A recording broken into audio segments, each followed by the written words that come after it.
IDPS viva! Viva! IDPS viva! Viva! IDPS viva! Viva! Viva! Viva!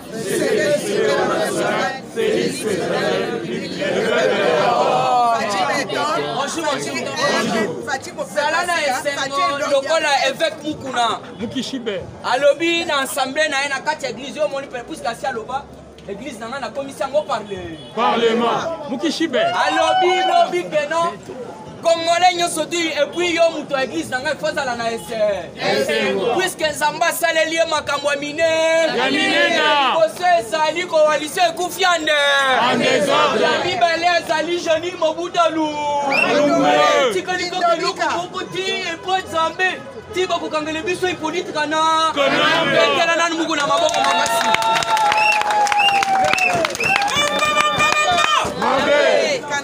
Yaya, bonjour, bonjour. Bonjour. Slogan. Zalande na esengo se kaka longola baridi na fond. To zalande na esengo puisque oye ezali bitumba molimo boye to boye. Alors epesenga malili le tozo tindika slogan ya parti. Tozo tindika te. Parce qu'on a un slogan moko ya président de la République. Kala mingi ta comme président de l'Union africaine. Ça slogan Fatibe. Chilombube. Mukishibe. Momaibe. Mukwantombodube. Tobetele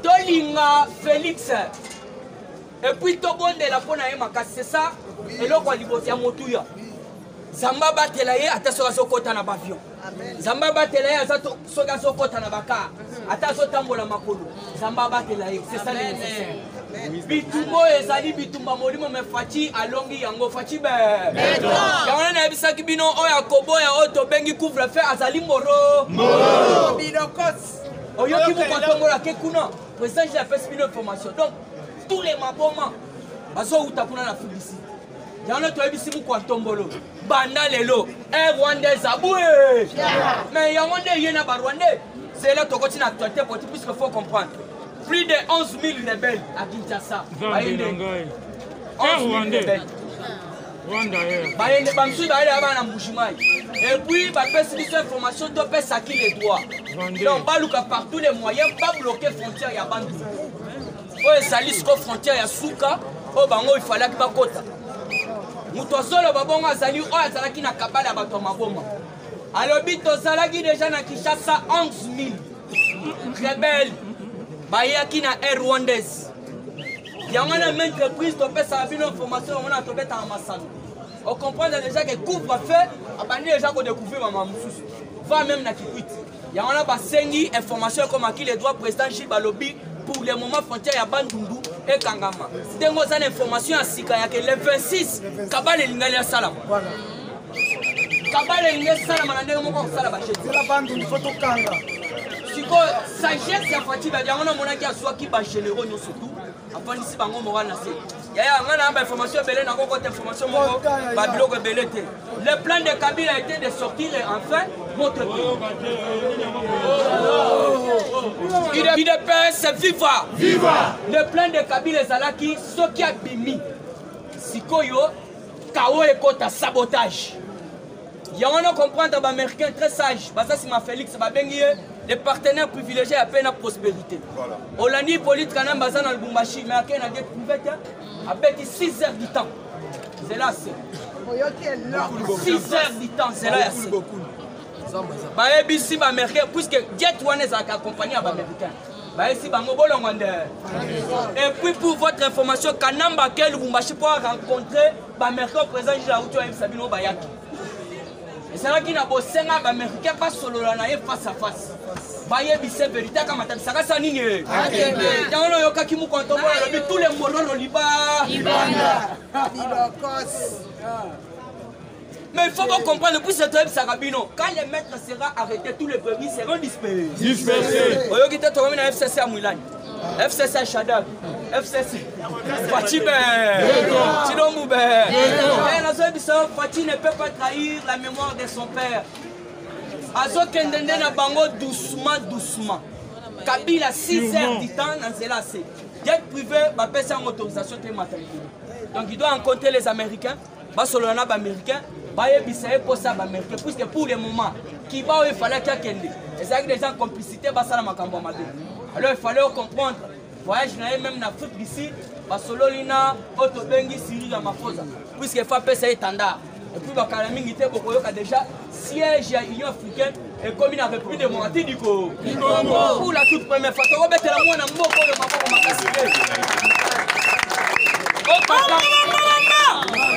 au Katanga, Bolanda.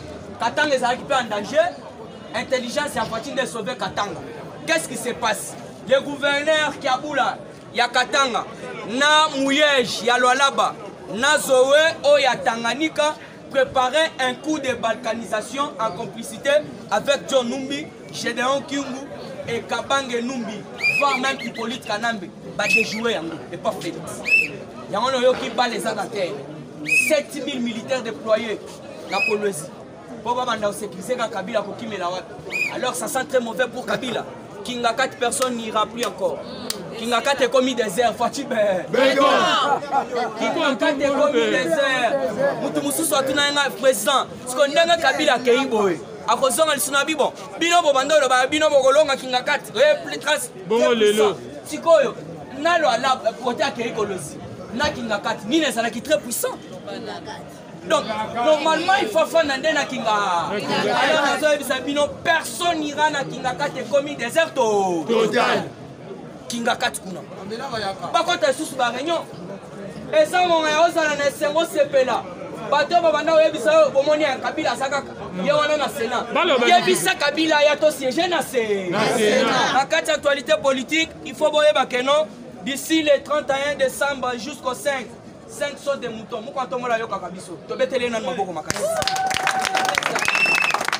31 au 5 sauts de moutons à Tamitan va au fond pour permettre à Mboka de traverser le transport na lolenge o esengeli. Les cordons de l'agence prévention de lutte contre la corruption en RDC. Yaya, anazo ebisayo démocratie elle est mbolono.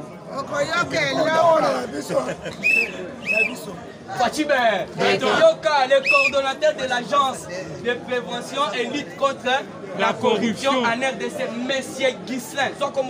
Ghislain. Récemment nommé par le président de la République, Félix Antoine Tshisekedi Chilombo. Provisoirement, donc il faut comprendre le Biboy. Arrêtez provisoirement, sous mandat d'arrêt provisoire, une personne de confiance du chef de l'État. La démocratie arrête son maître. Yomo Gonzamora le Biyaka. Tolandela bamiye bina corruption. En même temps Yomoko ye comme Kikangala. Merci maman. Yo papa Kikangala. Yana te sala bande wa diaspora. Bande wana bino wana tu ya diaspora ba ebisi biso bino na ndenge bozana boyebi na bino eloko. Ebele basa wana ba ndi mu kotombolo na rêve diaspora. Tala oyo susu Kikangala. Question Kikangala yende mutifala landa lutte contre la corruption nommé récemment pas mu kotombolo. Mais ayo kisibiso solo. Yemoko bazuye na nubache sous mandat et donc sous arrêt arrêté provisoirement. Akobi maté pour le moment ayibi mbongo. Alors vous devez comprendre la démocratie arrête son maître. Le DG du SEC Pascal Nyembo en fuite soupçonné en complicité na baja autobengi à aéroport. Muto na ebisa bino ke proche à Kabila. Il fallait qu'il misaye na pas mal. Hein, obakanga qui dernièrement na car voiture, le luxe, le plus cher du monde. N'a pas montré Babylon pas cher. Moutouana en complicité n'a pas Jean à l'aéroport à Kimi, Pascal Nyembo. Là, ça s'allie, Tozo Senga, na auto bengi service balande la biso. Puisque n'a pas sa bien information. Soda o akima qui est FARDC na mbongo, ba oti okanga e Fatibe. Toujours dans la actualité politique. Puisque les leux est belé. Pourquoi Kabila a quel Lumbashi? Pour au sala débat na mutute. Et puis ce qui moutoye yebise ce mataki a. Oui, donc 6 heures du temps. Pour le zi na Lubumbashi. Kakavo. Par route. Et puis ba yebisi ye. Ndengo zana ko sala déclaration politique atamoko. Attention, attention, na lola ba ko ga na ka bo bolingi nga ya tro nga pe na manifester bolingi wana na yeli makambo politique te. Oyeli makambo politique te. Ndesko amoni kuna moya fanda lisusu ezate kimi ezate. Ba frontière nyo surtout ya wana tozo senga. Ba track nyo surtout ezo uta Dar es Salaam. Oyo nyo surtout ezo kuta soki wapi. Ba car nyo surtout wana eza ba frontière ba vérifier yango. Ezalaki en complicité na Kabila puisque déjà bazo ebate biloko ezo kuta na kati. Fachibe. Toujours na kati actualité politique na oto Sabino Kanambe soka ke Lubumbashi yebisa bato wana puisque ba américain bazo zelaye ba solo là. Ba yebisa ye il doit quitter avant que les choses quittent. Puisqu'il faut comprendre même auto bengi Mobutu yemoko. Alobaki je prends congé de l'imper boto boté. Pas de rien basali. Donc Kanambe ni nezangi ke ye pas loba FCC je prends congé de vous. Boto boté. Là c'est mon malin de balobi voilà que ne place tel. Mais tant qu'ça toujours très petit, il y a un koyoka soso bonane. Toujours na carte actualité politique. Pierre Bouyoya puisque Fati basana na Pierre Bouyoya akundola ki libulu po Fati akota. Yemoko akoti na ngande. Koyoka Pierre Bouyoya qui est Pierre Bouyoya. Pierre Bouyoya est mort. Ancien président il y a Burundi, je sais plus. Voilà. Azalaki en complicité pour mon Fati na Kabila. Parce qu'on est aboyé, c'est lui qui creusera la tombe pour Moninga Yemoko Kokoya na ya. Pose en désordre. Cette année, Burundi a perdu deux présidents. Le président en exercice, l'ancien président. On est surtout avec un complicité à Chilom. Oh, ils ont ma boque en Zambie, aussi ma voix Zali. Fati très sanaïf, ça a bien en 20. Yemoko taïbo, qui tu as fan de Zali. Tatan Zambé Yomoko qui t'a fan na ya. Yamano moni ba okota na kindoki. Na ba poisson, na ba boye, ba kozoye. Puisque si apesi yango epa Nzambe, Nzambe pa yoki alobi, pa Zali motinda minangai. Votre preuve tangible. Président Ndengazana. Est-ce que vous voyez que pour le moment, ceux qui appellent ça qui Nzambe Félix Salinga déjà d'ailleurs. Mais dans la sagesse à Salakuana, Batanta, Poisson, Masasi, et ça y est le côté. Toujours dans Yamana Lobaki, malgré les humiliations que j'ai tolérées, nous avons été salités que la coalition est continuée. Tu vous pressentez un informateur du président Félix, puisque la majorité de l'Union sacrée est déjà là. Pour le bataille, la majorité majorité ezali so mutu wana o toza ko pressenti to lobi te ke ye wana c'est lui qu'on pressent comme aza informateur azali ba ati lukwebo toujours na kati actualité politique la dame Brenda Kaimbi Fatibe la veuve du général Delphin Kaimbi o tozo benga na kombo ya Brenda Kaimbi ancien chef de renseignement militaire en résidence surveillée. La justice militaire a pris cette décision au lendemain de l'inhumation de Kaimbi, mort fin février dans les conditions non encore élucidées.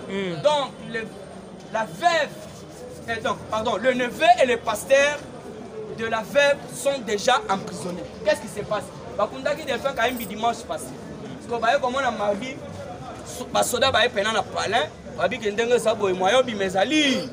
Puisque voici bakanga déjà neveu, il y a des fins, il y a moi ça des fins Kaimbi, na autre bengi pasteur, il y a moi ça des fins, bakanga ki bango.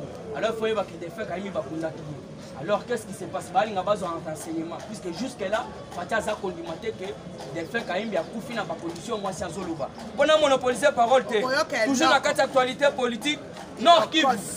L'officier Oyo akimaki mbongo kombo ne yango na zwango Major Willy Sukami azwamaki o akipona ebisaki bino kakimaki na FARDC mbongo yana ba biso l'officier Major Willy Sukani qui avait disparu avec l'argent des militaires au front à Beni, voilà, a finalement été arrêté. Il s'était volatilisé avec 172 millions de dollars depuis 26 octobre. Donc, il y a FRDC, alors il faut comprendre que non, le 26 octobre, il y a un certain. Donc, la semaine où il y a de Bazuye, oui, puisqu'à Kimakina, 172 millions de dollars à Kimakina Bango. Toujours dans la actualité politique, il y a Némi Mouilanya. Némi Mouilanya, le bifo, le FCC. puisque Kabila banda ko utiliser bango lokola batu moko ba empêcher chef de l'État. Alors il faut comprendre Némi Moulanya dit ceci. Némi Moulanya promet. Némi Moulanya quitte FCC et promet de tenir une conférence de presse de vérité. C'est lundi. Merci président. C'est lundi. Merci président. Bien informé. Dans mon message, je ne dirai pas beaucoup. Je voudrais juste vous donner les indices sur que je dirais prévu lundi, Joseph Kabila servait de nous pour étouffer les bonnes actions du président Félix Antoine Tshisekedi Tshilombo. Malembe. Afin de se sentir sécurisé dans sa ferme. J'étais élu par le peuple et non par Kanambe. Je demanderai au peuple congolais de m'excuser pour les mots que j'ai défendus durant mon parcours politique à côté du politique Kanambe. Toyebisi Longwana.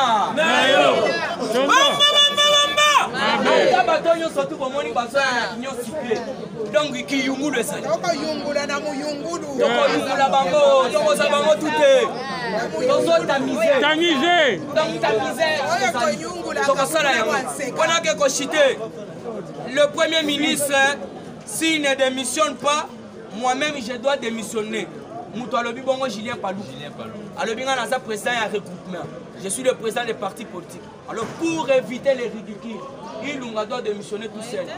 Donc on y a abimana na porte à Mounene, abimande na porte à Mouké. Alors hier chef Nabiso qui a démissionné, moi-même tout d'abord Julien Palou.